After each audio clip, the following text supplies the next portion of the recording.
(5년간) 고통받으며 보낸 시간을 온전히 목격했기에 다른 영화들보다 더 가깝게 느껴진다며 하정우가 오늘 뗐다 젊은 관객들 반응 가장 궁금해 애정이 깊은 만큼 아쉬움도 물론 있었다.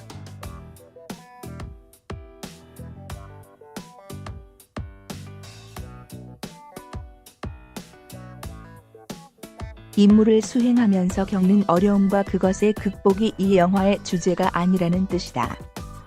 사건보다는 인물, 상황 전개보다는 감정 묘사에 충실하다는 게 하정우의 해석이었다.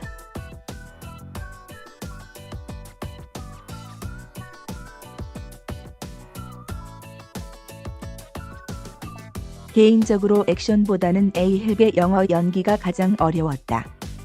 발버둥 쳤지, 웃음, 흑인, 히스패닉이 많은 동네에서 배운 발음을 표현하기 위해 노력했다.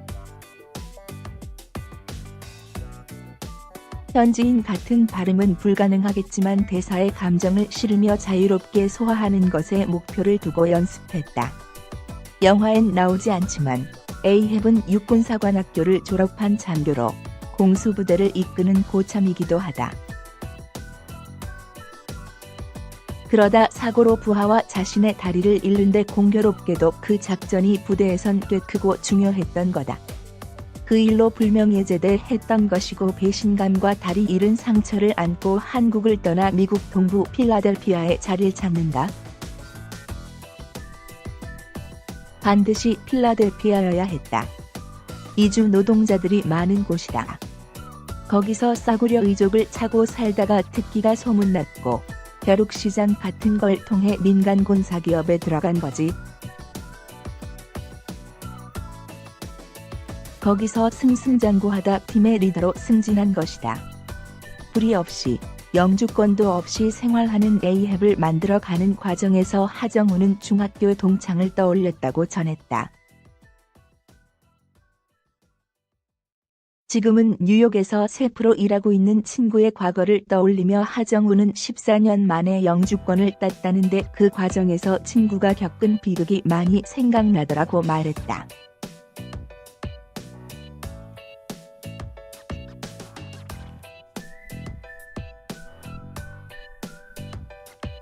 초기 아이디어에 대해 하정우는 땅굴들이 꽤 발견됐잖아. 분명 그 공간을 파놓고 활용하고 있을 것이라 상상했다며 남북이 만나 어떤 중요한 결정을 하지 않을까 싶었다고 답했다. 막상 촬영에선 고생의 연속이었다. 에이헵이 앉아있을 때를 제외하곤 거에 기어 다니잖아라며 그는 비좁은 공간에서 카메라 스태프 3명이 따라오는데 그들끼리도 엉켜서 부딪히고 제 발을 밟기도 하고 난장이었다며 또 여름이라 다들 엄청 고생했다라고 당시 일화를 전했다. 무엇보다 극 중반부부터 등장하는 북한 엘리트 의사 윤지혜, 이선균 와 신뢰감을 쌓는 과정이 설득력 있어야 했음을 하정우 역시 잘 알고 있었다. 처음 호흡을 맞춘 이선균과 거리감을 좁히는 과정 역시 필요했다. 에이헵 입장에선 한국을 떠나 생활하다가 정말 오랜만에 한국말을 들은 거잖아. 그 난장판에서 들린 한국말에 마음 한쪽에서 반가움이 들었을 거라고 생각한다. 예전에 핀란드 북부 어떤 동네에 갔었는데 음식도 안 맞고 정말 미칠 것 같을 때 중국 식당을 발견한 적이 있다. 너무 기뻤고 반가웠다. 그런 마음이지 않을까 싶었다. 전예직 누나, 배우이자 이선균의 아내, 덕의 선균 형을 만나게 됐다. 현장에서 정말 뚝심 있더라. 뭔가 혼란스러운 상황일 때 전 계속 물어보곤 하는데 형은 묵묵히 기다리더라. 사실 물어보나 기다리나 결과는 별 차이 없었다. 바위 같은 느낌이 있다. 자녀를 둔 아빠라서 그런가. 웃음. 영화 촬영 중에 같이 농구도 좀 했고 끝나고는 같이 2주간 하와이 여행도 다녀왔다. 마라톤 대회도 참여했고 앞으로 형과의 관계가 더 기대된다. 에이헵과 윤지일을 통해 영화는 남북 관계에 영향을 주는 미국, 중국 등의 요소도 설명한다. 실제로 남북 문제에 대한 생각을 묻자 하정우는 미국 정치 노름으로 에이헵 팀이 파견된 것이고 중간에 중국이 끼면서 난장판이 된 건데 남북 문제는 우리가 알아서 잘 해결하는 게 맞다고 생각한다며 한반도를 둘러싼 다른 나라의 이권 다툼에서 우리 스스로가 서로를 보호해야 한다고 영화를 통해 보여준 것이라 본다고 조심스럽게 생각을 밝혔다. 이면을 생각하다 최근 걷기에 대한 책을 낼 정도로 운동을 일상화한 그다. 작품 활동을 마라톤에 비유해 4점, 경기 중 가장 고통스러운 지점을 느끼는 순간이 있는지 물었다. 하정우는 아마 사람마다 상대적일 것이라며 말을 이었다. 각자의 통점에 따라 힘들고 퍼지는 때가 다를 것이다. 모두가 각자의 마라톤을 하고 있는 것 같다. 제가 배우라서 특별할 것도 없다. 직업이 배우일 뿐이고 영화하는 게 저의 재능이기에 그렇게 살아가는 것이지. 다들 어떤 날은 이상하게 피곤할 때가 있고 주저앉고 싶을 때가 있잖아. 그렇게 움직이다 보면 힘이 생기기도 하고 지금까지 제가 다양한 활동을 할 수 있는 자체가 감사한 일이다. 있는 만큼 보여주고 아는 만큼 표현하려 해서인가? 모르면 모른다고 하고 걱정되면 걱정된다고 말한다.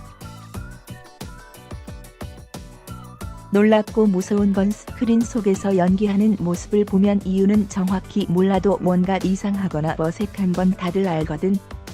신인 땐 없는 것도 있어 보이려 했고 뭔가 그럴싸하게 하려 했다.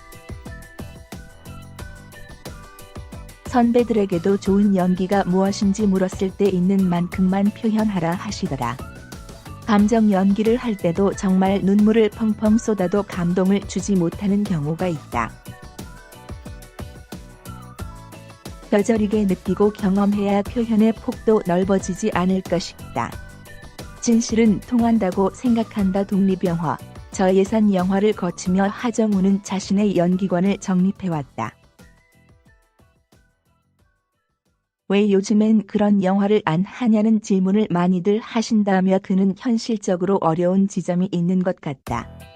제작사를 만든 이유도 직접 출연할 수 없을지언정 누군가는 그런 독립, 저예산 작품을 지켜야 한다는 마음에서다라고 전했다.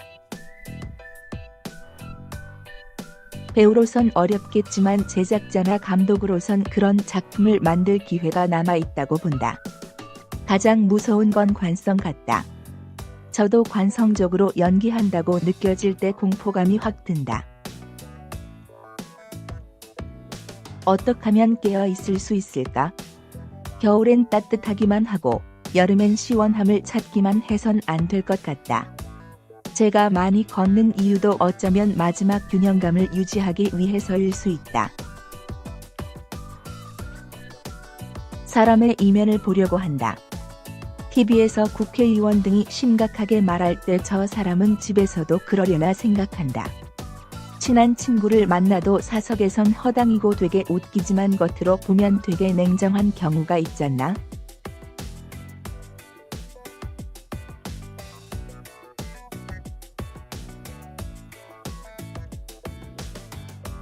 시련을 기꺼워하며 고통에서 성장하는 사람. 하정우의 또 다른 모습이 아닐까? 당장 2019년에도 차기작 2편을 찍으며 달려야 한다. 새로운 작품으로 좋은 사람을 만나고 좋은 시간 보내는 게 내년 목표라며 그가 담담하게 말했다. 이 또한 그의 자연스러운 모습일 것이다.